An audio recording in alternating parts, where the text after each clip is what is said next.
বড় ভগ্নাংশ নির্ণয়, কোন ভগ্নাংশটি বড়। এখানে 4টি ভগ্নাংশ রয়েছে, তার মধ্যে কোন ভগ্নাংশটি বড়।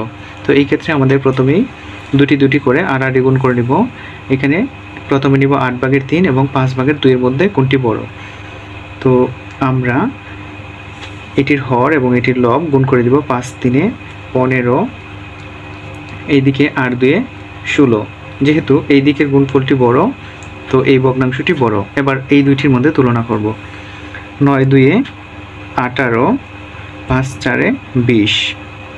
তো যেহেতু এই দিকের গুণফলটি বড়, তাহলে এই ভগ্নাংশটি বড়। এবার বড়টি নিয়ে এটির সঙ্গে তুলনা করব। 7×4 = 28, 9×2 = 18। তো 28 যেহেতু বড়, তো এই দিকের ভগ্নাংশটি বড়। আমাদের যদি বলে বড় ভগ্নাংশ নির্ণয়, তাহলে সবসময় বড়টি নিয়ে আমরা কাজ করব, বড়টির সঙ্গে অন্যটি তুলনা করব।